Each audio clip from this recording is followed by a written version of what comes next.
Bonjour à toutes et tous, merci d'avoir pris ce temps pour donc ce troisième webinaire du RMT Bioreg.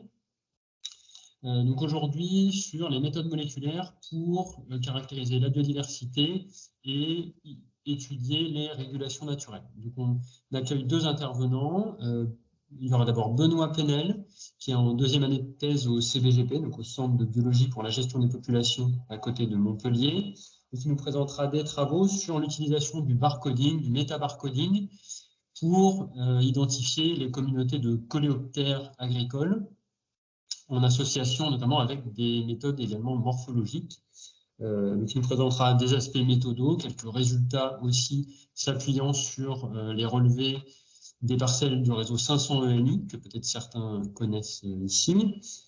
Et puis ensuite, on aura Elsa Canard, chargée de recherche à l'UMR-IGEP, l'Institut de génétique et environnement protection des plantes à côté de Rennes, qui zoomera un petit peu, qui présentera l'utilisation d'outils moléculaires pour identifier le régime alimentaire de certains de ces coléoptères, en particulier des prédateurs généralistes, pour identifier les régulations naturelles de ravageurs, donc avec des méthodes un peu différentes, notamment du diagnostic alimentaire.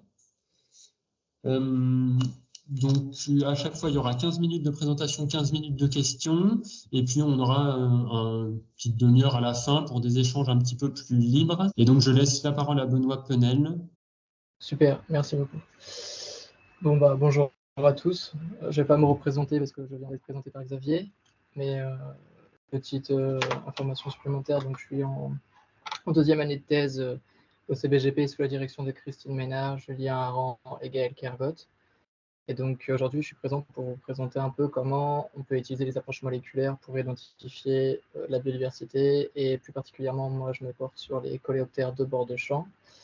Et donc, avant de parler de mes coléoptères et de ma méthodologie, je vais expliquer un peu faire une petite intro pour revenir sur le réseau sur lequel je suis et pourquoi on envisage, pourquoi on fait du métabarcoding aussi. On fait des approches moléculaires.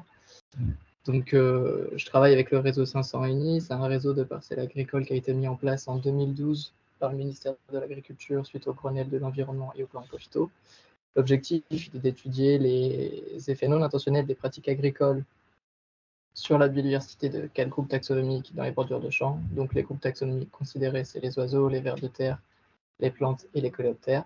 Moi, pour ma part, au cours de ma thèse, je ne m'occuperai que des coléoptères. Et donc on s'intéresse aux ENI dans les parcelles agricoles et plus particulièrement les bordures de champs, parce que ce sont des milieux semi-naturels qui jouent le rôle de refuge de biodiversité et qui peuvent aussi assurer un rôle de corridor écologique. Et donc, dans ce réseau, c'est 530 parcelles permanentes, à peu près, qui sont réparties un peu partout dans la France. Et on suit les 4 grandes cultures de France, donc le blé, le maïs, les vignes et les maraîchages. Et donc, on travaille aussi avec un réseau d'à peu près 300 observateurs qui viennent de coopératives agricoles, d'associations naturalistes et autres. Et donc, pourquoi les approches moléculaires pour identifier et évaluer et suivre nos coléoptères? Eh bien, c'est tout simplement qu'avec les critères morphologiques, l'identification classique morphologique, on a des contraintes qui sont assez importantes. On rencontre des difficultés. Donc voilà, identifier un coléoptère sur la base des traits morphologiques, c'est un travail fastidieux qui doit se faire à la loupe. Il faut souvent aussi disséquer l'individu pour aller regarder les génitalia pour avoir l'espèce. Il y a une plasticité phénotypique qui peut être assez importante en fonction des espèces.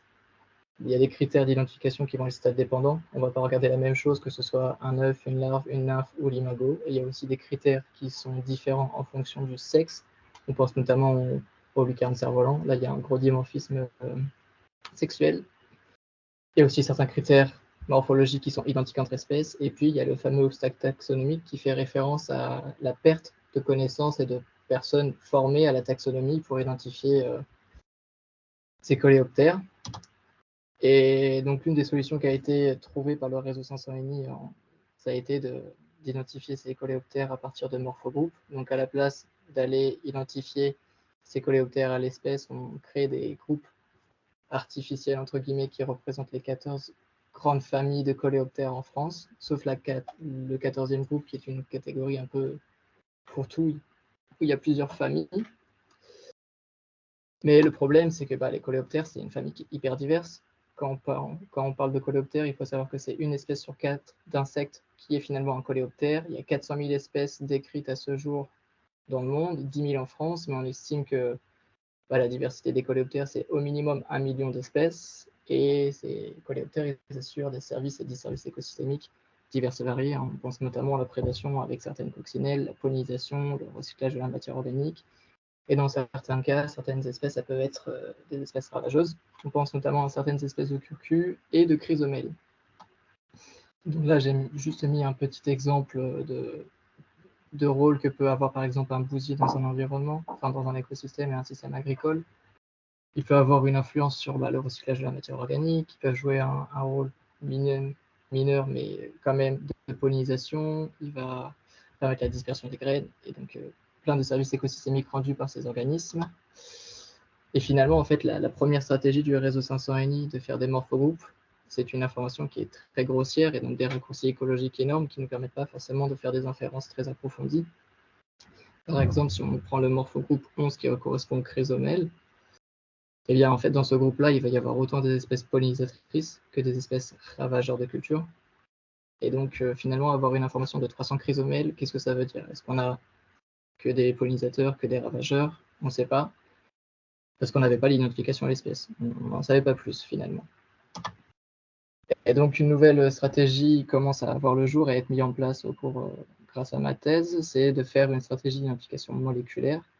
Et donc, tout ça, ça part de la méthodologie qui a été proposée par Herbe et Réal en 2003, donc le barcoding. L'idée derrière, elle est simple, c'est à partir d'un spécimen d'une espèce connue, on va isoler un fragment d'ADN très particulier dans le génome de cet individu pour produire un barcode à l'image de ce qu'on aurait pour un produit alimentaire en grande surface, un produit, un barcode, et donc un barcode qui est spécifique à une espèce donnée.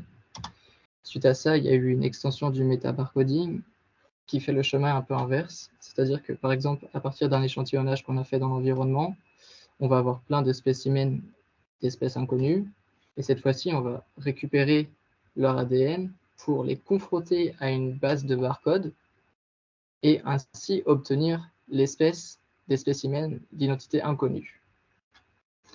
Et donc ça, c'est une méthodologie qui a été testée sur divers groupes et qui marche plutôt bien, et c'est pour ça qu'on essaie de l'adapter aux coléoptères de France au bord de champ. À l'heure actuelle, c'est à peu près 80% des barcodes de coléoptères français qui sont disponibles, donc on est assez bien servi pour le coup. Mais évidemment, ces méthodologies moléculaires, elles ne sont pas sans limite. Donc tout d'abord, si on revient sur le principe de base avec le barcoding, donc voilà, cette fameuse séquence ADN, pour pouvoir la faire et pouvoir comparer toutes les espèces entre elles, il faut qu'elle soit présente chez tous les animaux. Et il faut pouvoir aussi la récupérer grâce à des amorces universelles. Donc c'est-à-dire qu'on utilisera le même fragment ADN pour récupérer le fragment ADN de l'animal qu'on va utiliser pour faire le barcode. Ensuite, il y a aussi l'hypothèse que la distance génétique au sein même de l'espèce, entre les individus d'une même espèce, sera inférieure à la distance entre un organisme d'une espèce et une seconde espèce. Donc, le consensus scientifique actuel pour les animaux, c'est d'utiliser la région du cytochrome oxydase 1 pour créer ce barcode. Mais la récupération de ce cytochrome oxydase avec des amorces universelles, il ne marche pas si bien pour tous les animaux. Par exemple, si on prend le cas des bruches, les amorces universelles, elles sont non compétentes. Donc, on a énormément de mal à récupérer ce fragment d'ADN et donc à créer les barcodes. En plus de ça, la fameuse hypothèse que la distance génétique entre individus de la même espèce est inférieure à celle entre individus d'espèces différentes, c'est souvent le cas, mais pas tout le temps le cas. Donc là, si on prend par exemple le cas des oiseaux, on observe cette limitation très franche entre la diversité au sein d'une même espèce et la diversité entre des spécimens d'espèces différentes. Mais si on prend le groupe des Agrodiatus, ce n'est pas le cas. Et donc, ça fait déjà un deuxième problème qui est plus ou moins important et qui un peu compromet la méthodologie du barcode et du métabarcoding. Ensuite, associé au métabarcoding, il y a d'autres limitations. Tout d'abord, le métabarcoding, sa limitation principale, c'est sa dépendance au barcode existant. Si on n'a pas toutes les espèces de décrites et toutes les espèces barcodées, on ne pourra pas les identifier avec cette méthodologie. Donc, je vous avais dit qu'il y a 80% des coléoptères de France qui sont barcodés, il n'y a pas de souci, mais il nous reste quand même ce 20% qui est problématique. Suite à quoi, il y a aussi la méthodologie du métabarcoding va être sujette aux faux positifs. Et donc ça, il y a plusieurs sources possibles aux faux positifs, mais la source principale, ça va être la cross-contamination des échantillons, puisqu'il y a des molécules, c'est le fait d'utiliser de l'ADN, ça peut être volatile et ça peut contaminer les différents échantillons quand on est en laboratoire. Il peut y avoir aussi les contus stomacaux, ça je laisserai du coup Elsa Canard en parler un peu plus, mais voilà, on peut avoir des espèces qui ne sont pas censées être présentes ou qu'on ne cherche pas à étudier, qui vont être identifiées par la méthodologie du métabarcoding, pardon. Il y aura aussi les faux négatifs, ça va être intrinsèque à la dépendance aux barcodes de référence qui sont non existants. Et puis aux fameuses espèces qu'on n'arrive pas à récupérer l'ADN, avec les bruches par exemple, où les amorces elles sont non fonctionnelles pour récupérer le cytochrome oxydase 1. Et aussi, l'imitation qui est très importante, c'est que contrairement aux méthodologies morphologiques, avec le métabarcoding, on n'aura pas l'information d'abondance.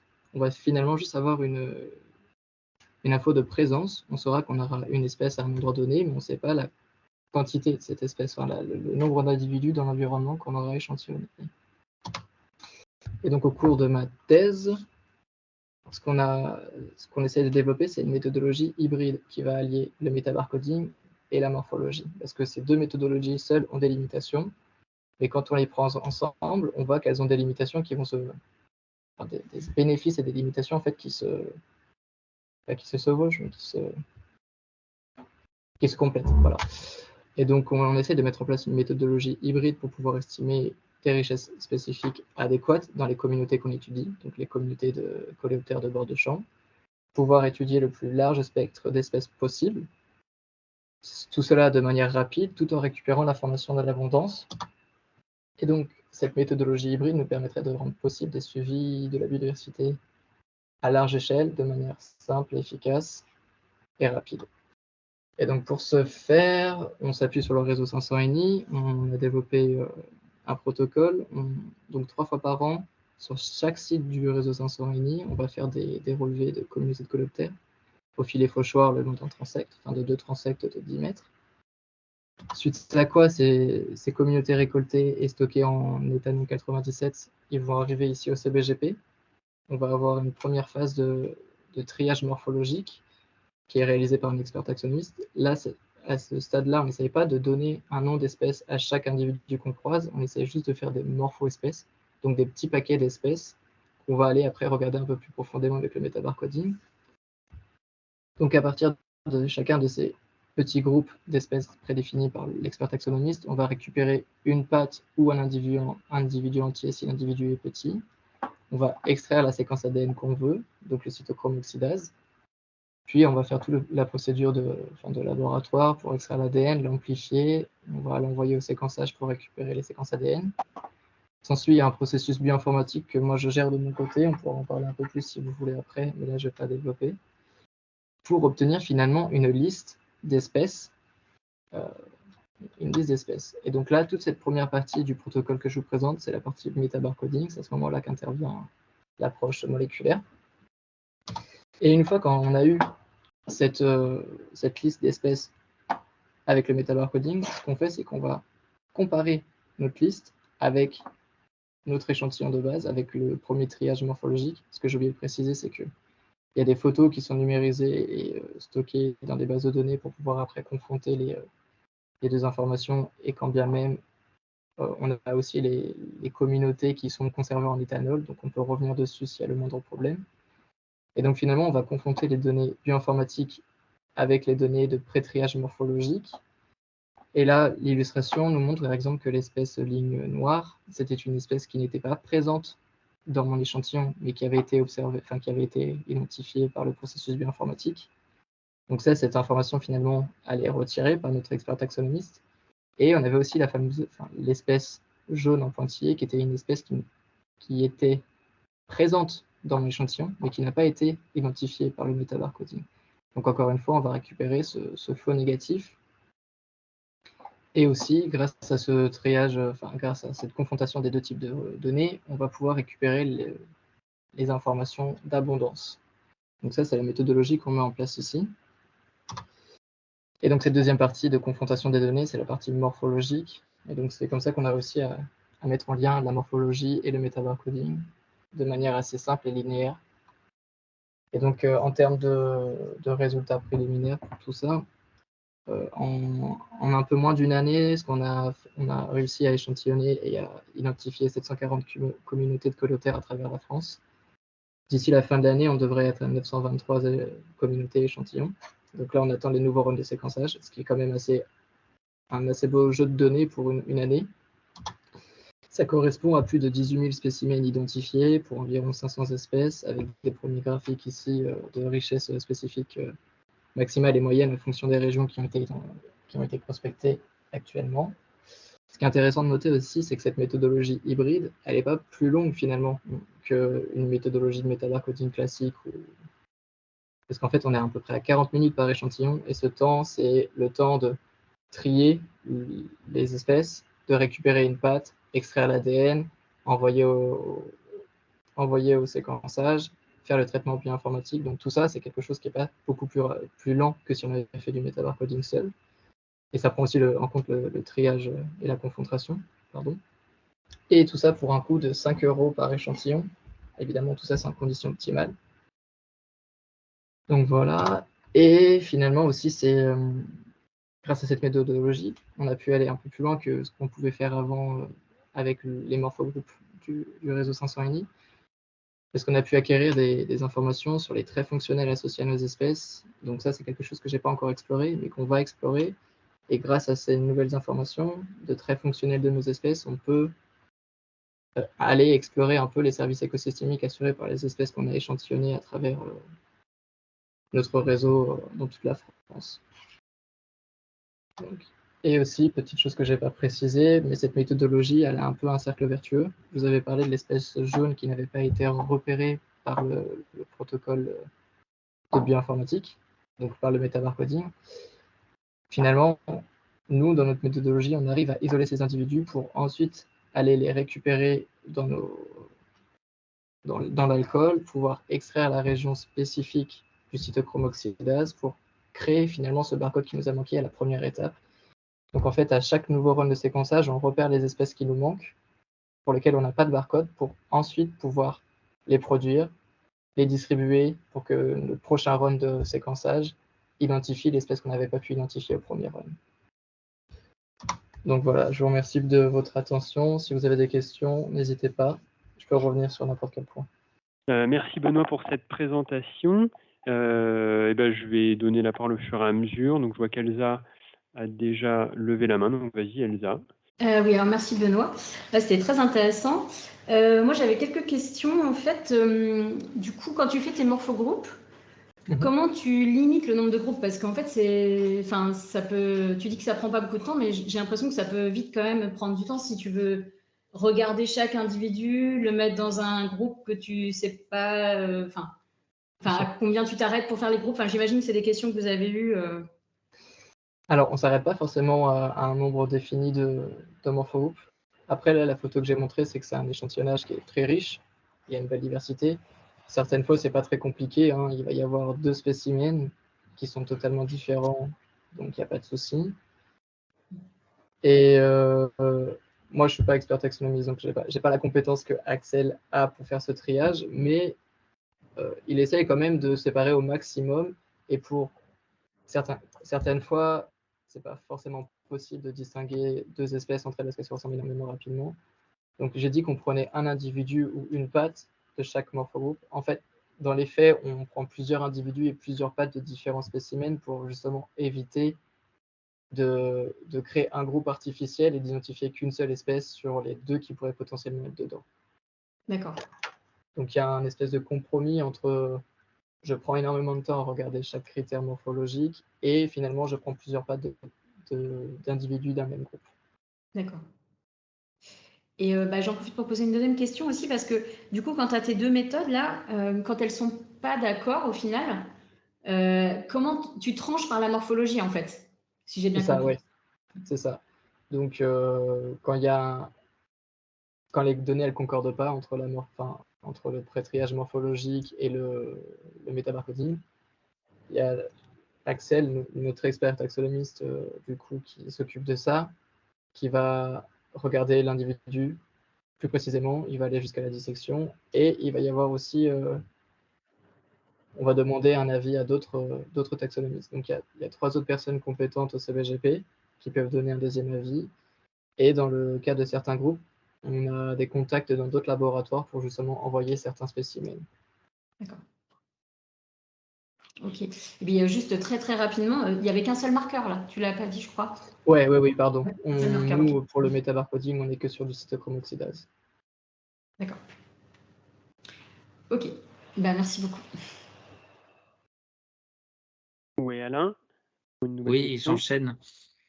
C'est un peu dans le même ordre. Mes questions, j'ai pas très bien compris. Quelle est la finesse des morphogroupes? Est-ce que la personne essaye de faire des groupes vraiment où il n'y a qu'une seule espèce?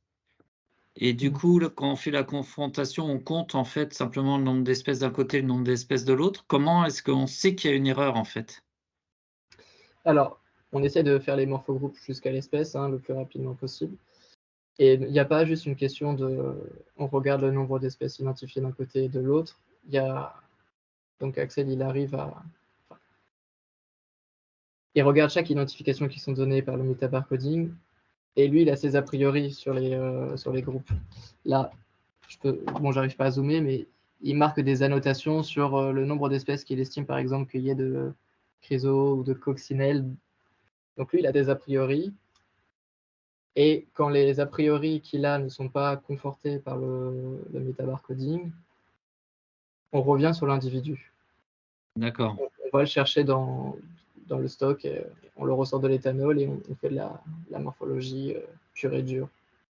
Ok. Donc c'est un travail qui permet en fait de renforcer les données enfin la base de code, je sais pas quoi, de barcoding. C'est une méthode qui demande quand même d'avoir des gens extrêmement compétents dans le groupe taxonomique qu'on regarde. Bien sûr.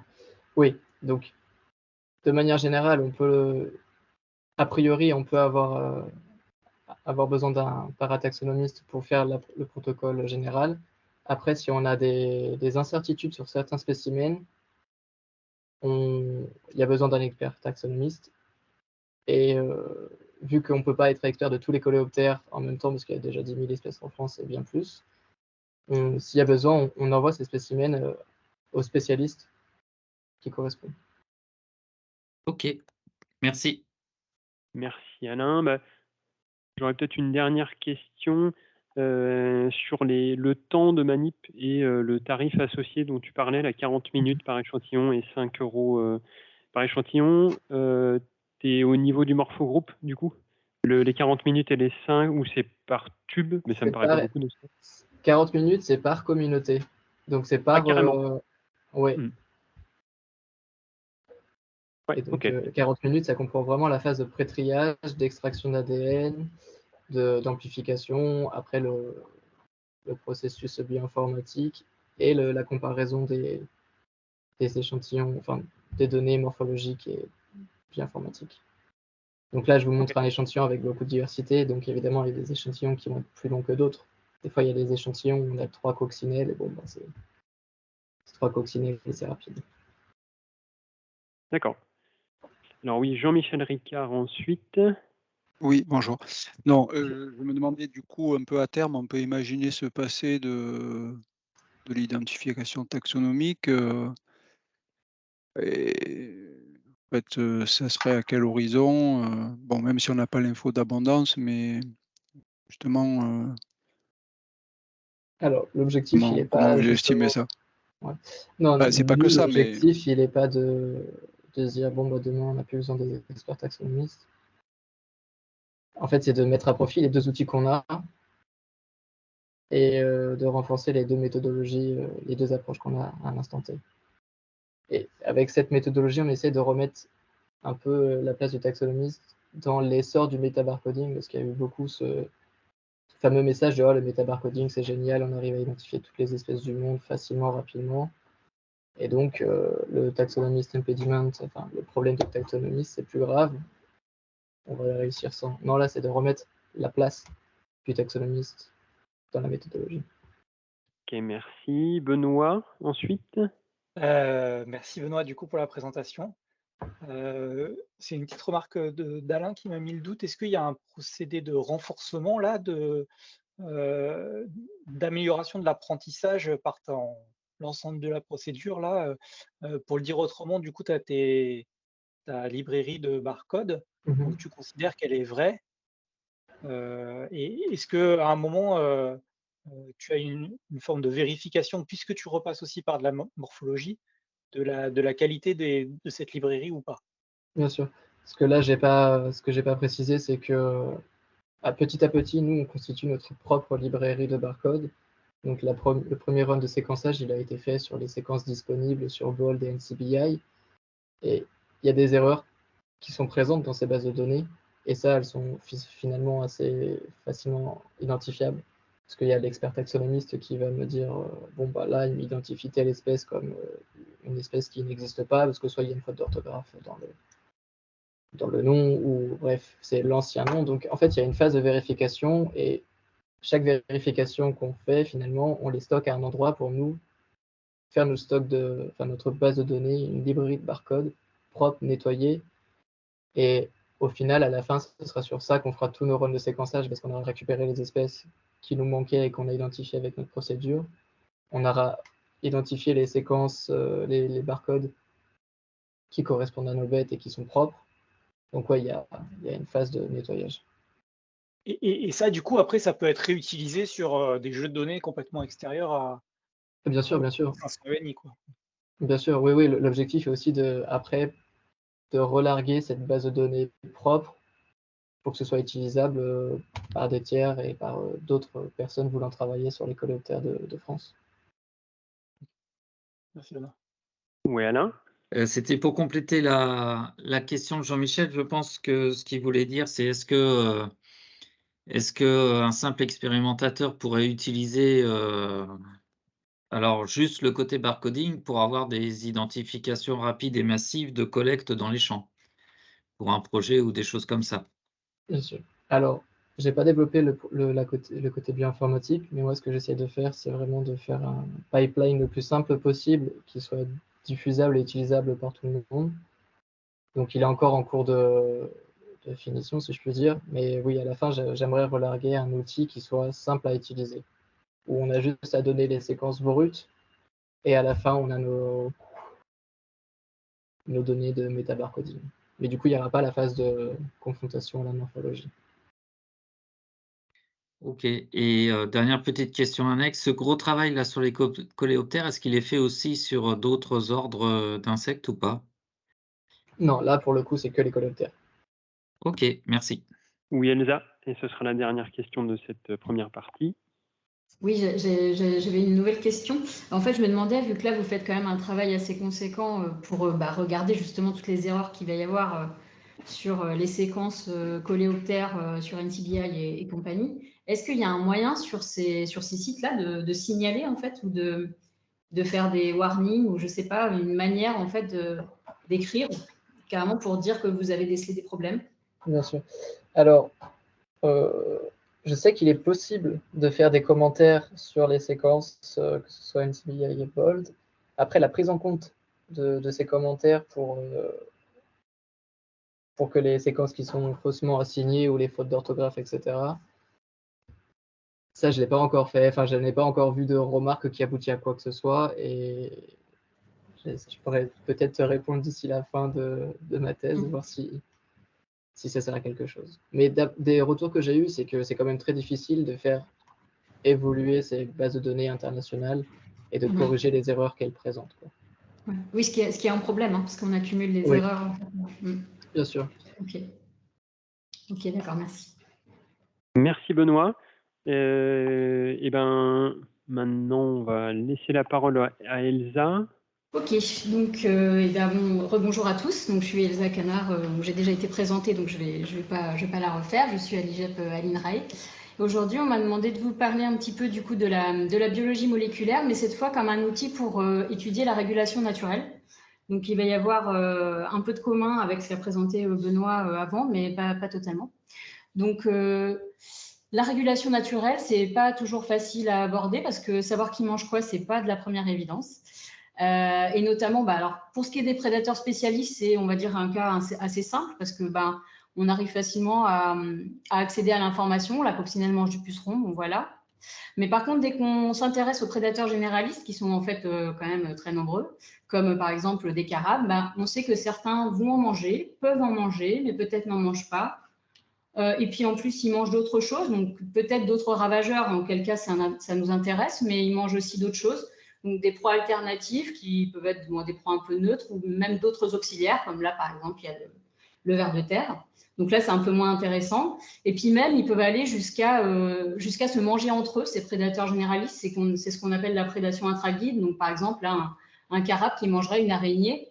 Et l'araignée, du coup, si il y a moins de population d'araignées, elle mangera moins de pucerons. Et donc, voilà, ça fait des effets un peu, on va dire, un peu pervers. Donc finalement, quand on aborde les prédateurs généralistes, c'est pas évident de traduire leur présence directement en régulation naturelle qui nous intéresse, nous, pour les milieux agronomiques. Et donc, en fait, il s'agit plutôt de faire une balance entre les services qui vont être rendus, donc la consommation des ravageurs, et d'éventuels disservices si jamais ces mêmes prédateurs mangent également des auxiliaires qui rendaient eux-mêmes des services. Donc, le service écosystémique effectivement rendu, c'est l'effet de cette balance, en fait, l'effet net un petit peu. Et tout ça pour vous dire que finalement, il est vraiment important, si on veut s'intéresser à la régulation naturelle portée par ces prédateurs généralistes, il est vraiment important en fait de s'atteler à décrire les interactions trophiques entre tout ce petit monde. Alors, il y a des techniques classiques pour faire ça, pour voir qui mange quoi. Déjà, on peut observer directement, on peut faire des dissections de contenu stomacal, on peut utiliser des analyses d'isotopes stables. Mais en fait, tout ça, c'est des techniques qui sont quand même pas faciles, très longues, qui parfois demandent quand même un sacrée connaissance, notamment sur les dissections de contenu stomacal. Et en plus, c'est des techniques qui apportent d'importants biais. Donc, c'est pour ça qu'en fait, les techniques moléculaires sont particulièrement intéressantes. Je ne dis pas qu'elles n'apportent pas de biais, bien sûr, mais disons que c'est des techniques qui permettent de détecter directement la présence des proies dans les prédateurs. Donc, c'est pas quelque chose... c'est vraiment une interaction, on va dire, qu'on voit, qu'on détecte. Donc, les techniques moléculaires, ça peut être de la détection de protéines. Je ne vais pas du tout en parler aujourd'hui, c'est un peu plus vieux. On va plutôt s'intéresser à la détection de l'ADN donc dans les prédateurs. Et donc, l'idée, c'est vraiment de détecter ces interactions trophiques entre le prédateur et la proie en détectant l'ADN de la proie dans le prédateur. Donc, l'ADN, finalement, nous, ce qui nous intéresse surtout, c'est l'ADN de ravageur. Donc, pour cela, on va passer par des phases d'amplification de l'ADN et éventuellement de séquençage de l'ADN. Et donc, comme je ne savais pas trop si aujourd'hui les gens étaient tous familiers, les gens qui nous écoutent là aujourd'hui sont tous familiers avec l'amplification et le séquençage, c'est juste un petit rappel. En fait, on utilise la PCR, donc je pense qu'aujourd'hui c'est quand même plus connu la PCR. Mais, on utilise la PCR pour amplifier des séquences d'ADN. Donc, en fait, on a une molécule d'ADN à la base et on va utiliser des amorces particulières pour s'attacher à un certain endroit de la molécule d'ADN et amplifier ce petit fragment en recréant en fait de l'ADN autour, donc comme vous montre ce schéma. Donc la PCR, c'est une première technique qui permet de faire des diagnostics alimentaires, on va dire un peu plus simples. Donc c'est une première méthode que je vais vous présenter dans la première partie de ce talk. Et on peut aller plus loin en fait avec ces produits d'amplification, donc cet ADN amplifié, ce petit morceau amplifié. On peut derrière utiliser le séquençage pour lire la séquence. Donc là, on va avoir vraiment la lecture de la séquence beaucoup plus détaillée et avoir une information, donc on va dire plus précise. Et c'est sur le séquençage que va reposer la deuxième méthode, donc vous avez déjà vu en partie là avec le premier talk de Benoît. Donc, dans la première partie, le diagnostic alimentaire par PCR. Donc, on va utiliser un marqueur spécifique à une proie ciblée. Tout simplement, ça veut dire qu'en fait, on va faire en sorte que la PCR, notre amplification d'ADN, ne marche qu'avec une proie particulière. Donc, par exemple, on va capturer notre individu de prédateur au champ, donc une araignée ou un carabe. On va éventuellement disséquer son contenu stomacal ou pas, ça on verra ça plus tard. extraire l'ADN et faire notre amplification, donc faire notre PCR. Si on n'a pas de signal, là par exemple comme pour cette araignée, bon, bah, ça veut dire que la proie qu'on cherchait, par exemple, imaginons que c'est du puceron, eh bien, il n'y a pas de puceron dans cette araignée, on ne peut pas dire que cette araignée mange des pucerons. Par contre, si dans l'individu de carabe qui est là, on a un signal, donc ça veut dire qu'on a réussi à amplifier, donc on avait effectivement de l'ADN de puceron, et donc là, on pourra dire qu'on a effectivement une interaction. Donc ce carabe-là, eh bien, il a mangé du puceron il n'y a pas très longtemps. Voilà, donc comme on a dit au tout début, on parle de prédateurs généralistes, donc c'est bien joli, mais en fait, il y a plusieurs proies qui sont possibles. Donc, on va faire plein de PCR pour toutes les proies possibles, c'est un peu fastidieux.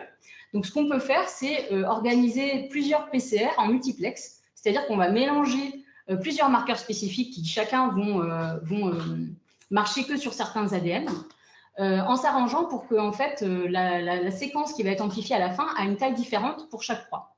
C'est-à-dire que finalement, à la fin, quand on va passer notre résultat sur un individu, eh bien, par simple lecture sur gel, on pourra dire, ben, voilà, nous avons, cet individu était positif pour la consommation de différentes proies, donc la limace, une araignée, un puceron, une colombole, un ver de terre. Voilà, ça c'est l'image d'un vrai gel.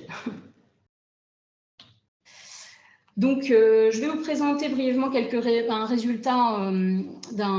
résultat d'un projet CASDAR Arena qui utilisait cette méthode de diagnostic PCR. Donc, il s'agissait d'un projet porté par Arvalis. Et en fait, on travaillait sur des champs de blé à différents endroits, différentes régions de France, à différentes saisons. Et en fait, on a essayé de savoir ce que la communauté de prédateurs généralistes consommait comme type de proie dans les différents champs regardés à différents moments. Donc, notre outil moléculaire s'intéressait à 5 types de proies qui étaient particulièrement intéressantes pour le milieu agricole. Donc, 2 ravageurs, donc les pucerons et les limaces ou escargots. Un autre prédateur, donc là, c'était araignée. Et 2 auxiliaires décomposeurs, les vers de terre et les colomboles. Donc là, c'est vraiment des types de proies. Hein. Donc, ce n'est pas juste des espèces, c'est vraiment notre outil va trouver tout ce qui est puceron, tout ce qui est limace, tout ce qui est araignée. Donc, ça englobe beaucoup d'espèces différentes qui ne vont pas être détaillées.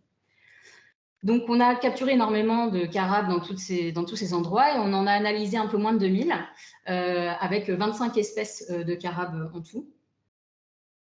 Et voilà ce qu'on a trouvé. Donc ici, vous avez un graphique avec les différentes proies cherchées. Et ici, un taux de détection. Donc ça vous donne en fait le pourcentage d'individus qui a été détecté positif pour cette proie. Donc là, c'est vraiment les résultats tout confondus, partout, tout le temps. Et ce qu'on voit, c'est que déjà, ça marche assez bien parce que on n'avait que 20% de nos individus qui n'étaient positifs à rien, donc qui n'avaient soit rien mangé, soit mangé quelque chose qui n'a pas été détecté par le diagnostic. Et en général, on avait 1 ou 2 types de proies consommées en même temps par individu de carabe. Ce qu'on voit globalement ici, c'est qu'on n'a pas non plus une proportion énorme de carabes qui a consommé du puceron, ce qui était, on va dire, le ravageur majeur regardé. Mais bon, quand même, 10% des carabes sont positifs pour les pucerons. Quand on détaille ces résultats par région, on se rend compte que entre les différentes régions, on a très peu de variations. Donc là, on voit donc pour les différentes proies, on a quand même des variations, mais ce n'est pas quelque chose dans lequel on a trouvé quelque chose de très intéressant. Par contre, si on regarde par saison, de l'automne à l'été, là, on va avoir des consommations qui sont quand même différentes. Et d'ailleurs, on se rend compte qu'à différents moments, ce n'est pas toujours les mêmes prédateurs qui sont des prédateurs majeurs des différents types de proies. Donc, par exemple, à l'automne, on va avoir plutôt des individus du type Nebria et au printemps, les Poecilius sont plus actifs. Je ne vais pas vous détailler tous ces résultats, mais là, du coup, par saison, ce qu'on a pu faire avec ces résultats de diagnostic alimentaire, c'est reconstruire des réseaux. Donc ici, de ce côté-là, donc on a les carabes, donc les prédateurs, et de ce côté-là, les 5 types de proies regardées. Donc on va à chaque fois d'une saison à l'autre. Et ce qu'on se rend compte, on va dire très grossièrement, c'est que le réseau au début est assez simple, et plus on évolue dans la saison, et plus ça se complexifie, avec de plus en plus déjà de carabes, en fait, hein, des communautés de carabes plus diversifiées, et des liens qui se font un peu plus partout. Voilà. Je ne vais pas détailler ici. C'est surtout pour vous montrer ce qu'on peut avoir. Ce qui est intéressant, c'est que du coup, avec ce genre de résultats, on peut ne plus forcément s'intéresser aux espèces ou aux genres de carabes, mais au groupe, on va dire au groupe trophique. C'est-à-dire qu'ici, pareil, sans détailler, en fait, on a fait une analyse hiérarchique pour essayer de rassembler les espèces de carabes qui semblaient manger de la même manière, on va dire. Donc, il y avait un espèce de profil trophique. Et après, on peut du coup s'intéresser à ces différents groupes trophiques plutôt qu'à chaque carabe indépendamment. Je ne vais pas plus loin ici, on pourra revenir si vous êtes intéressé. Mais on va dire que du coup, dans cette étude, le résultat majeur, c'était en fait de pouvoir constater que donc les consommations des différents prédateurs généralistes variaient en fonction de la saison. Donc là, on a chaque proie suivie. Et la grande tendance, c'est que en fait, la consommation des détritivores, donc qui est très importante, qui reste très importante toute l'année, hein, mais qui est encore plus importante à l'automne, donc pour la consommation des vers de terre et des colamboles, diminue au cours de la saison, tandis que la consommation des autres proies, qui viennent de plus en plus disponibles en fait, donc les pucerons, les mollusques et les araignées, augmente. Donc, en fait, finalement, ce qu'on voit, c'est qu'il est important pour les prédateurs généralistes d'avoir des proies alternatives, bon, là, c'est des détritivores, pour que leur population, en fait, puisse se maintenir à des moments où il n'y a pas, en fait, d'autres proies qui sont peu disponibles. Donc, en fait, ça va permettre de maintenir des populations en place, ce qui fait qu'on va pouvoir bénéficier du service écosystémique une fois que les autres espèces, telles que les ravageurs, émergent. Voilà, donc ça, c'était une illustration en fait, de ce qu'on peut faire avec les diagnostics alimentaires par PCR. Et dans une deuxième partie, du coup, on va s'intéresser à la deuxième partie, donc la deuxième méthode qui repose sur le barcoding, pour regarder un petit peu comment on peut révéler donc, des réseaux trophiques peut-être un peu plus détaillés. Donc, effectivement, une grande limitation du diagnostic alimentaire par PCR, c'est qu'on fait des a priori sur les proies. C'est-à-dire qu'on va trouver que ce qu'on cherche, bien sûr. Donc là, par exemple, j'ai repris un réseau de l'exemple que je vous ai donné avant. Donc là, on a les carabes et au-dessus, on a les proies. Les proies, on n'a que ce qu'on a regardé, c'est-à-dire pucerons, mais on ne sait pas du tout lequel. Et c'est pareil pour tous les autres. On s'imagine très bien qu'araignées, on en a un petit paquet quand même d'espèces. Donc, l'avantage d'aller vers une technique, on a un avantage à aller vers une technique où on a moins d'a priori sur les proies. On va pas, on se laisse la possibilité de retrouver tout et n'importe quoi, ce qui est quand même important pour des prédateurs généralistes qui peuvent manger potentiellement à peu près tout ce qu'il y a sur place. Et on sait très bien que notre connaissance de ce qu'il y a sur place est quand même assez limitée. C'est difficile d'avoir une vision globale de tout ce qui est disponible en fait, sur le terrain pour ces prédateurs généralistes. Du coup, le barcoding permet d'utiliser un marqueur universel. Donc là, vous l'avez vu tout à l'heure avec Benoît. Et de cette façon, la PCR, parce qu'on va quand même commencer par une PCR, elle amplifiera l'ADN de toutes les proies possibles, dans le meilleur des cas, même si on a des biais où parfois certaines proies ne vont pas amplifier. Mais l'idée quand même de la méthode, c'est ça. C'est qu'on va amplifier quelque chose sur tous les ADN qu'on va trouver dans les contenus stomacaux. Donc, qu'est-ce qui va se passer si je reprends mon exemple, ma petite illustration tout à l'heure? Donc, on capture l'individu, on le dissèque éventuellement, on extrait l'ADN, on amplifie avec notre marqueur universel, et après, on va lire ces séquences d'ADN, on va les lire grâce à un séquenceur, on va faire un séquençage, et après, ces petites séquences qu'on a lues, on va essayer de les retrouver dans les bases de données qu'on a pour se dire, ah bah tiens, cette séquence-là, en fait, ça correspond à un puceron, une noctuelle, différentes proies possibles. Et évidemment, on va retrouver souvent l'ADN du prédateur lui-même, hein, parce que c'est difficile de se passer d'enlever l'ADN du prédateur. Une fois qu'on a ces assignations taxonomiques, donc on arrive à savoir, par exemple, cette araignée, elle a mangé ces 3 proies, cet individu d'araignée a mangé ces 3 proies, donc ça, c'est à chaque fois, pour chaque individu, on va avoir les interactions qu'on a trouvées. Et si on synthétise comme ça tous les individus qu'on a analysés, on va pouvoir reconstruire un réseau trophique plus complet. Voilà. Voilà pour la méthode. Donc, effectivement, dans cette méthode, ce qui est très important, c'est de sélectionner un ou des primers, des amorces correctement. C'est-à-dire que, en fait, pour que notre PCR se passe bien, il faut que l'ADN de l'ensemble des proies soit amplifié, ce qui n'est pas toujours évident. Et en plus, on aimerait bien que ça n'amplifie pas l'ADN du prédateur, parce que ça, c'est du coup quelque chose d'assez particulier dans le barcoding, on va dire, alimentaire. C'est que du coup, la soupe d'ADN qu'on essaye d'identifier, elle est noyée dans l'ADN du prédateur quelque part. Et donc, par exemple, quand on travaille sur des insectes qui mangent d'autres insectes, bah, c'est plus compliqué que si on travaille sur un mammifère qui mange des insectes, par exemple. Parce qu'on va avoir plus de mal à trouver des barcodes qui vont marcher pour les proies, mais pas pour les prédateurs, vous voyez. Donc, pour ça, on peut faire des recherches un peu, on va dire, in silico, pour essayer de savoir quels outils moléculaires sont les plus adaptés à notre question. Et il y a aussi des questions assez importantes sur le type d'échantillonnage des contenus stomacaux, parce que je vous ai dit tout à l'heure, on capture un individu, on extrait l'ADN en le disséquant ou pas. Disséquer, c'est compliqué parce que ça apporte beaucoup de risques de contamination. C'est des échantillons qui sont très sensibles parce que c'est de l'ADN qui en fait est en cours de digestion. Donc en fait, c'est un ADN très dégradé. Et c'est pas comme quand on va prendre du tissu frais d'une espèce dont l'ADN est en grand nombre. Nous, on a juste un petit contenu stomacal avec des choses qui ont été mangées et en phase d'être digérées. Donc, c'est des échantillons qu'il faut garder au froid, qu'il faut un peu chouchouter, on va dire. Et donc, par exemple, dans les différents projets qu'on a fait sur les carabes, on peut accéder au contenu stomacal en faisant, par exemple, régurgiter les individus. Donc ça, on profite d'une capacité des carabes, en fait, quand ils sont stressés, à régurgiter ce qu'ils ont mangé. Donc là, on a un échantillon qui est quand même assez propre. On va pouvoir avoir juste le contenu stomacal et pas le reste du carabe. Mais des fois, ce n'est pas possible. En plus, il y a des espèces qui ne vomissent pas, donc il n'y a pas que les carabes dans le monde. Donc les autres prédateurs, ce n'est pas forcément possible. Puis des fois, les espèces sont juste trop petites pour pouvoir le faire. Donc on est obligé de broyer l'individu entièrement. Donc là, on a énormément d'ADN du prédateur. Et dans ces cas-là, là, vous voyez, c'est un graphique qui vous montre en fonction du type d'échantillonnage. Donc le régurgitat ou l'individu entier broyé. Ça, c'est le nombre de séquences en fait, qu'on va obtenir qui correspondraient à des proies possibles, donc c'est-à-dire sans l'ADN du prédateur. Et ce qu'on se rend compte, c'est quand on a une qualité d'échantillonnage telle qu'on a sur le régurgitat, on récupère énormément plus d'informations que quand on a notre ADN de proie qui est noyé dans une mer d'ADN de prédateur. Et également, comme ça a été un peu énoncé précédemment, derrière, il y a des analyses bioinformatiques assez importantes à faire, avec pas mal d'outils, donc c'est à bien connaître, donc c'est pas quelque chose qui est très facile à prendre en main, on va dire.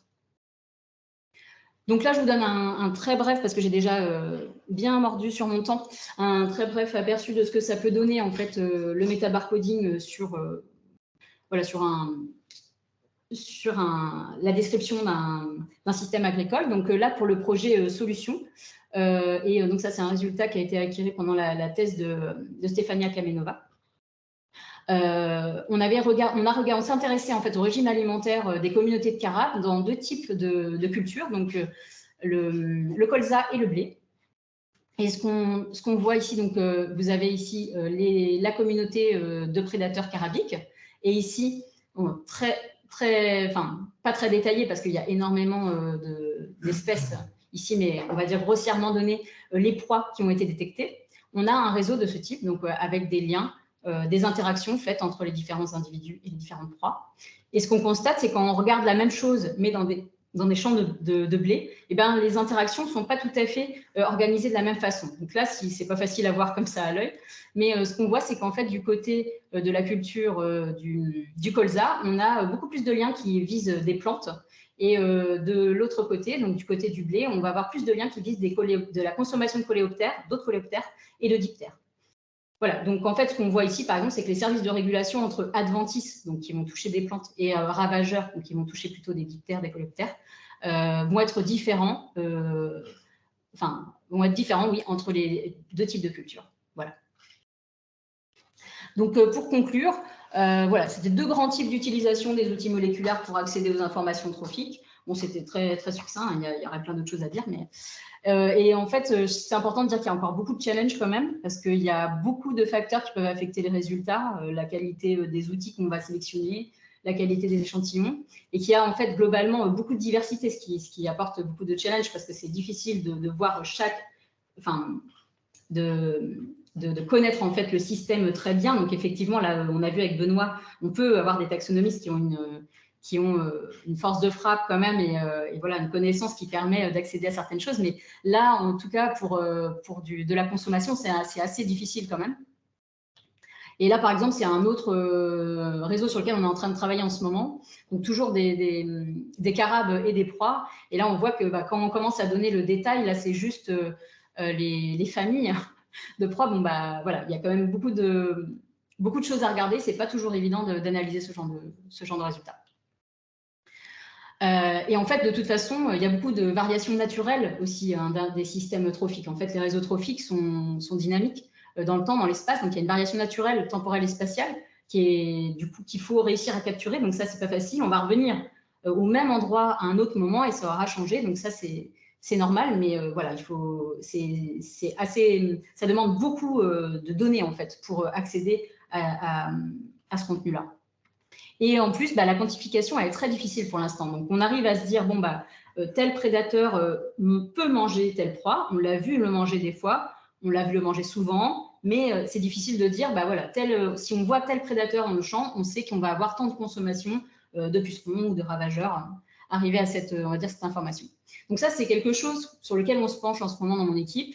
On essaye en fait de créer des modèles de prédation qui vont essayer justement d'utiliser différentes données en se basant quand même sur des données moléculaires de diagnostic alimentaire, mais aussi sur nos connaissances des différents biais qui peuvent arriver, par exemple sur les temps de digestion des différentes proies, parce que des fois, il y a certaines proies, par exemple les pucerons, ça se digère très vite, par rapport à d'autres proies, comme par exemple les vers de terre, se digèrent un peu moins facilement.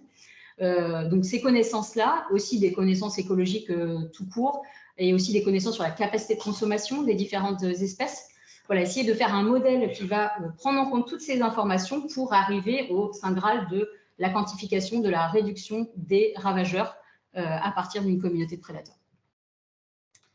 Voilà, j'en ai fini. Je remercie évidemment les financeurs et puis mes collègues. J'ai mis 3 petits points parce qu'il y en a tellement plus que voilà, je ne pouvais pas mettre tout le monde. Merci beaucoup, Elsa. Est-ce qu'il y a des questions dans l'audience? Oui, Doët pour la première question. Bonjour à tous. Merci beaucoup pour cette présentation qui était passionnante. J'ai une question qui fait un peu écho à la conclusion et sur la question notamment des temps de digestion des différentes proies. Je me demandais si on avait une connaissance assez fine en fait des comportements alimentaires par exemple des carabes et savoir si on sait s'ils mangent tout le temps, donc si en fait il va y avoir un contenu stomacal assez régulier quand on va les piéger, ou si ils ont des périodes de jeûne, voilà, savoir s'il y a un peu d'infos là-dessus ou si on est encore un peu au balbutiement. Oui, en fait, il y a tellement d'infos à prendre là-dessus qu'on en restera toujours un peu au début, malgré la quantité d'infos qu'on a. Mais oui, en fait, on s'intéresse quand même à ces questions-là. Alors, par exemple, quand on piège, nous, il faut pas il faut qu'on récupère des individus qui n'ont pas été piégés très longtemps, parce qu'il ne faut pas qu'ils aient le temps de digérer ce qu'ils ont mangé. Il ne faut pas qu'ils aient le temps aussi de se manger entre eux, d'ailleurs. Donc, en général, on y va toutes les 12 heures. Donc, en fait, on a une collecte en fin de journée, une collecte au matin, ce qui est pas mal parce que ça permet de capturer par exemple les individus nocturnes et les individus diurnes. Voilà, on ne va pas les laisser très longtemps dans le piège, donc on aura quelque chose de normalement, on va dire, un peu plus positif, quoi. Parce que voilà, il y a des espèces qui sont plutôt nocturnes, d'autres plutôt diurnes.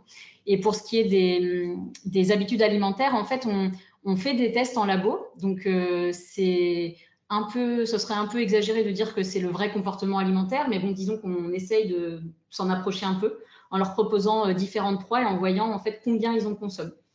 Donc ça nous donne un peu on va dire une information sur leur maximum, on va dire, de consommation de différentes proies. Et derrière, on fait des tests en labo pour voir combien de temps on met à perdre le signal de consommation. Donc on va faire manger plusieurs espèces de carabes sur différentes proies et regarder si on arrive à retrouver le signal avec nos outils moléculaires à 3 heures, à 6 heures, à 12 heures, à 72 heures, etc. Et ça nous permet d'avoir un peu des informations à utiliser après pour corriger en fait, nos résultats. Et en fait, là, on a fait des premières études comme ça où on montre qu'en fait, on sous-estime beaucoup la positivité aux pucerons, par exemple, parce que les pucerons, c'est une petite poche de sucre, en fait, ça se digère vite par rapport à d'autres proies qui ont des tissus un peu plus lourds à digérer. Donc, voilà, c'est intéressant de corriger. Mais bon, en fait, il y a tellement de diversité qu'on ne pourra jamais faire chaque couple d'espèces de prédateurs et chaque couple de proies. Donc, en fait, on est obligé quand même de faire des groupes et de se dire, bon, bah voilà, tel genre de prédateurs, on va dire, qui se comportent comme ça, et après de faire comme si tout le groupe se comportait pareil, quoi. Merci beaucoup. Oui, Benoît. Oui, merci Elsa. Du coup, peut-être un peu dans la suite de ce que tu dis, à la fin de la présentation, on voit que le profil est compliqué. Donc, comme tu disais, on a une image comme ça. Effectivement, l'analyse est difficile. Tu disais aussi qu'il y a de la variabilité. Est-ce qu'on arrive à partir de ces résultats à affiner le niveau de spécialisation des prédateurs pour pouvoir identifier ceux qui sont vraiment complètement opportunistes et ceux qui sont spécialisés, et puis du coup en affinant un petit peu la connaissance de cette spécialisation? Oui, c'est des données qui peuvent complètement servir à ça. Nous, on n'a pas du tout focus là-dessus pour l'instant, mais c'est clair que c'est une donnée importante. D'ailleurs, dans les modèles de prédation, ça peut être quelque chose d'intéressant à prendre en compte, parce que quelque part, on cherche toujours à se dire, bah, si on a telle espèce, qu'est-ce qu'on peut prédire comme consommation? Mais en fait, il y a des espèces pour lesquelles en fait, ça dépend complètement de ce qui va être disponible et que de ça. Donc, du coup, effectivement, il pourrait y avoir un paramètre généralisme qui peut être intéressant, et c'est une info qui nous est fournie par ces données-là. Ouais. Merci. Oui, Jean-Michel Ricard. Merci.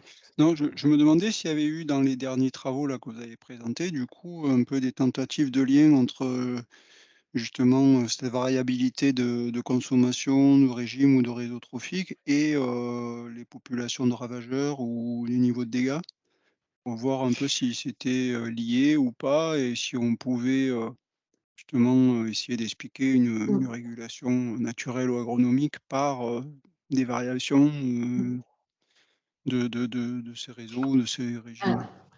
On a malheureusement, moi j'ai pas les données j'ai pas de données avec des dégâts. C'est difficile des fois. On a des jeux de données qui vont pas forcément jusqu'au bout en fait.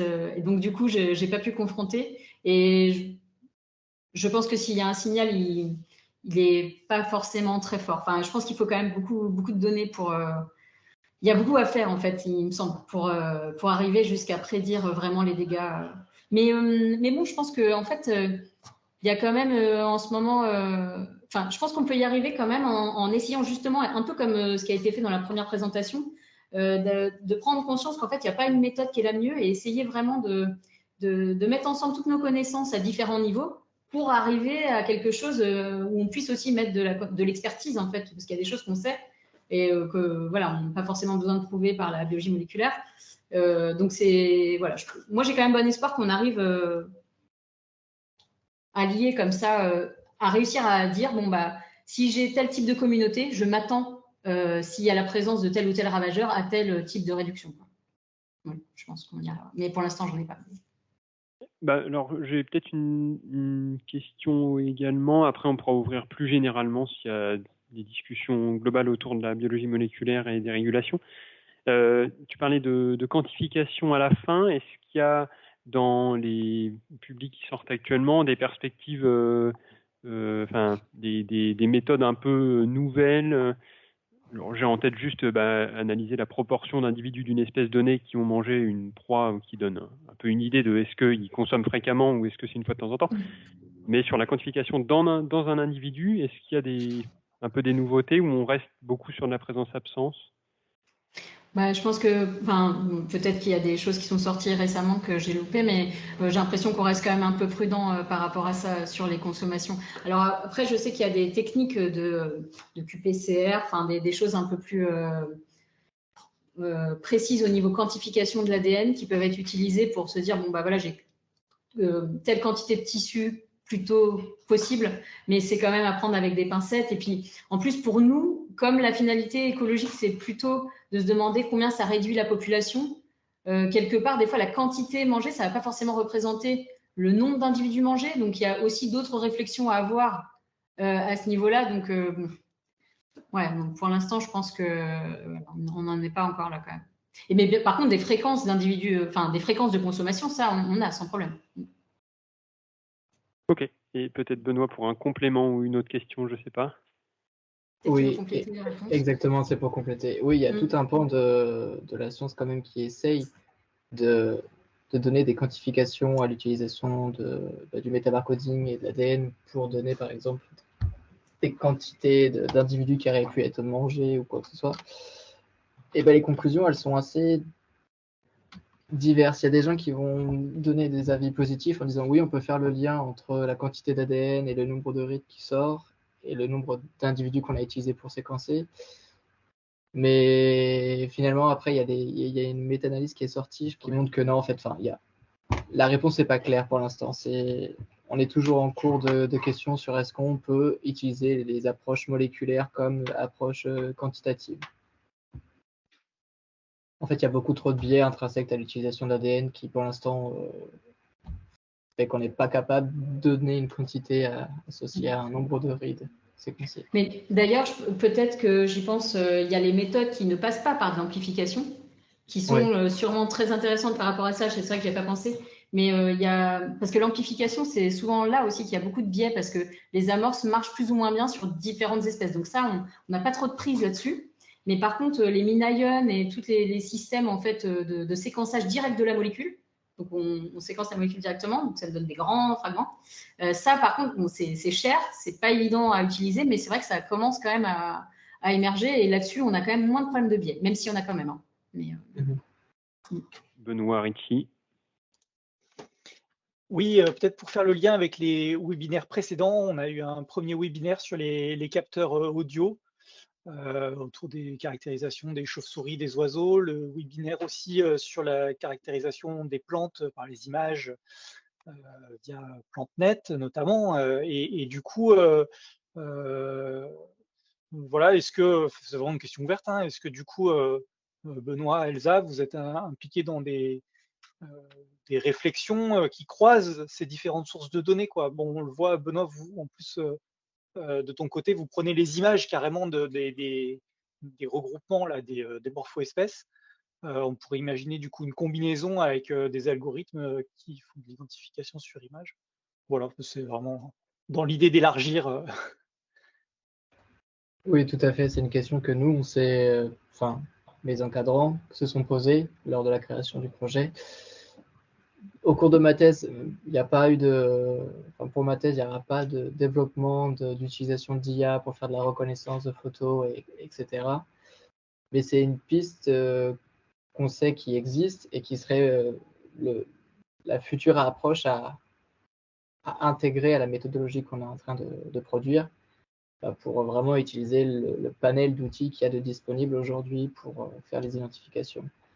Et donc, il y a notamment une personne au CIRAD à Montpellier qui est à l'initiative de la création de PlanteNet. Et donc, on essaye de voir si ce serait possible, par exemple, pas pour là tout de suite, mais potentiellement avoir des photos d'insectes et dire, bon, grâce à la photo et à mon algorithme, on sait quelle espèce c'est. Donc, pour compléter aussi cette phase d'identification morphologique du taxonomiste. Mais c'est pas pour tout de suite.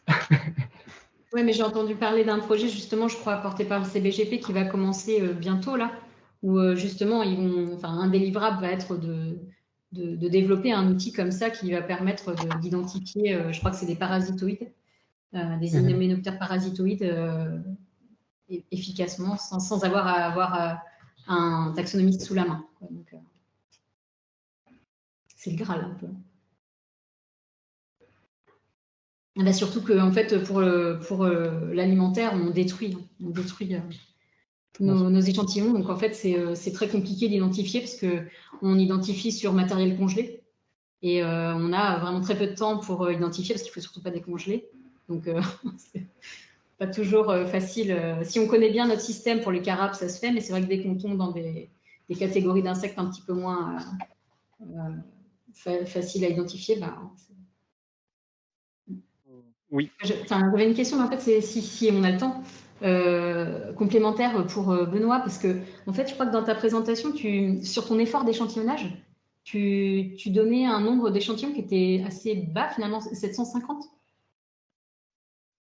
C'est ça? Et je me demandais, en fait, parce que c'est souvent un problème, à combien d'échantillons on peut, combien d'échantillons il faut prendre pour avoir une bonne vision du système. D'ailleurs, je me demandais aussi si vous aviez échantillonné à différents moments de la saison. Non, alors oui, là, à l'instant T, moi, les données que j'ai, c'est 750 communautés disponibles, donc c'est 750 échantillons répartis dans toute la France. L'effort d'échantillonnage, en fait, il va être continu, et donc je recevrai des données tout au long de ma thèse, et donc des échantillons qui viennent des 500 sites. Et donc, par site qui sont suivis, il y a 3 relevés, et c'est toujours au printemps. Donc, il y aura 3 relevés par site, par an qui vont arriver. Là, les premiers sites que j'ai, c'est des échantillons qui ont été faits entre 2020 et 2021. Donc, il y a aussi le temps de processer ceux qui sont arrivés en 2022, 2023 et 2024 après. D'accord, mais c'est 750 communautés en fait. Ouais, 750 communautés de collaborateurs. Voilà, donc en fait, derrière, c'est multiplié par 5 ou au moins. 5. Parce qu'après, derrière, tu passes pour le séquençage, en fait. Je me dis pour les nombres d'individus. Oui. Après, en nombre d'individus, on était à plus de 18 000 spécimens séquencés et un peu plus de 500 espèces identifiées à ce jour, avec des espèces où il y a encore de la réflexion et de l'expertise taxonomiste. Donc, il y a un gros jeu de données qui est en préparation. Oui, Doët.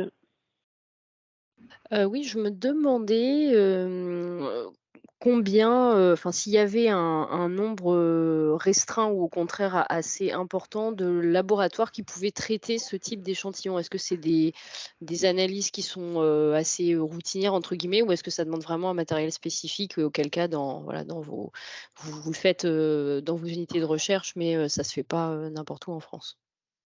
Alors, nous, au CVGP, là, pour l'instant, on a un labo de biologie moléculaire, donc on peut faire les extractions d'ADN au sein même du laboratoire. Par contre, on n'a pas la technologie de séquençage, et donc ça, on sous-traite, on envoie nos échantillons à l'université de Montpellier, où là, où il y a le matériel adéquat pour séquencer. Oui, nous, c'est pareil. Et je dirais quand même qu'il faut un laboratoire quand même, propre. Ouais. Surtout quand on manipule en fait des amorces universelles qui peuvent choper à peu près tout l'ADN de tout.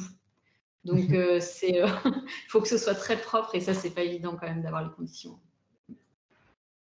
Pour prolonger la question de Doët, est-ce que pour des partenaires non scientifiques mais qui font du terrain et qui peuvent collecter un peu massivement des bestioles, y compris à des pas de temps un peu réguliers, comme tu disais, il y a des labos qui font à peu près tout à partir de la réception des individus, mettons congelés éventuellement ou dans de l'alcool, jusqu'à la restitution d'un fichier Excel avec vous aviez ça et comme espèce. Est-ce que vous avez connaissance de labos du coup plutôt privés, d'entreprises qui feraient ça? Il y en a qui font de la prestation morpho. À ma connaissance, il n'y en a pas qui font de la prestation ADN, mais peut-être. Alors, je ne veux pas dire de bêtises, mais il y a SpyGen à Montpellier qui est. Je ne sais pas si c'est basé à Montpellier, mais je connais des gens qui travaillent à Montpellier pour SpyGen. Et c'est justement une entreprise privée qui fait du diagnostic métabarcoding. Et donc, il y avait notamment Benjamin Linard qui travaillait avec cette société. Bon, il a arrêté, mais voilà. D'accord. Parce que c'est juste en fait par rapport aux ordres de grandeur de prix que tu disais, qui sont pas aberrants, quoi. En fait, peut-être que pour des communautés relativement simples, par exemple des carabes, qui ne sont pas impossibles à identifier globalement, peut-être que à court terme, ça va devenir plus intéressant de passer par de l'ADN pour des communautés assez simples et bien décrites avec plein de barcodes. Sur des communautés un peu compliquées avec des espèces difficiles, non, sans doute, mais voilà, donc je me demandais simplement où on en était par rapport à ça. On est encore très morpho quand même je pense dans les instituts techniques et probablement aussi dans les chambres quand on fait des suivis biodives. Pourtant, on fait des suivis biodives sur des groupes, encore une fois, des carabes, des choses qui sont bien connues. Du coup, je me demande à quel horizon, pour ces suivis de routine un peu de base, ce sera plus simple de passer par l'ADN que par la morpho. Ça, je ne sais pas. Moi non plus. Après, moi, le coût des 5 € par communauté que je donne, là, c'est vraiment parce qu'on a tout le matos ici et on le fait nous-mêmes. On ne passe pas par une prestation. je suppose que la prestation de SpyGen sera beaucoup plus chère que les 5 € que nous, on propose. Et surtout que tu ne comptes pas ton salaire, ni le salaire. Il n'y a pas de salaire. Ouais. Ouais. Pour un petit complément, donc c'était ma question, Xavier, donc merci. On a travaillé, nous, en méta-barcoding dans les sols. Et on travaillait avec, mon nom m'échappe, une boîte privée qui fait du séquençage médical et qui avait développé des méthodes pour les sols. On se retrouve, alors c'est pratique, c'est pas trop cher, je crois que c'était 400 € l'échantillon, un truc comme ça. Mais après, ça sort. Alors, on faisait champignons et bactéries, hein. Et par contre, après, ça nous sort des fichiers de 5000 lignes qu'on a aussi du mal à interpréter. Comment on fait pour interpréter ça, hein. Donc, il y a les méthodes descriptives classiques, mais il y a certainement d'autres méthodes. Enfin, c'est sûr, il y a d'autres méthodes qui marchent. Et après, on avait redemandé à l'INRA, qui a aussi un petit labo qui fait de la prestation là-dessus. Et ces personnes-là nous disaient qu'il fallait faire attention avec ces labos privés qui pouvaient utiliser des bases de données internationales, un peu comme sur les coléoptères, qui n'étaient pas tout à fait justes ou qui n'étaient pas à jour et qui permettaient, enfin, l'information n'était pas forcément la plus optimale possible. Mais ce serait génial, effectivement, si on pouvait faire un filet fauchoir, prendre toutes les bêtes, faire de la bouillie, envoyer ça, et puis avoir toutes les bêtes avec le nombre qui était présent dans le filet fauchoir. Un jour, ça va arriver, peut-être. Je sais que sur le diagnostic, on a des collègues en Autriche qui ont développé une petite boîte comme ça où en fait ils font de la prestation de diagnostic alimentaire. Mais c'est pas du barcoding. C'est l'équipe de Michael Traugot à Innsbruck. Voilà, il y a eu un commentaire disant qu'il y a Novasol. Effectivement, c'est avec eux qu'on a travaillé en 2e année. Et question subsidiaire, est-ce qu'on peut détecter les pollens par la même méthode? C'est-à-dire, je prends un cirf, je le mets en bouillie et du coup, je sais quelle plante il a butiné. Oui, ça, j'ai pas travaillé dessus, mais on avait des collègues dans un projet qui faisaient ça à l'université de Lille. Et en fait, ils ont reconstruit les réseaux insectes pollinisateurs. C'était intéressant, avec sur la base des pollens en fait. Et c'était pas sans biais comme d'habitude, hein, mais disons que ça marche bien aussi. Ouais. Et justement, ils recoupaient avec de la morphologie du pollen. Donc, ils regardaient ce qu'ils obtenaient en barcoding et ce qu'ils obtenaient par identification à la Lubino, quoi, des pollens. Et c'était pas mauvais. Super, très bien. Vous avez un nom ou pas? Ah oui, c'était l'équipe de François Massol et Anne Dupitier. Ok, merci. S'il n'y a plus d'intervention dans l'audience, on va pouvoir s'arrêter là pour ce 3e webinaire.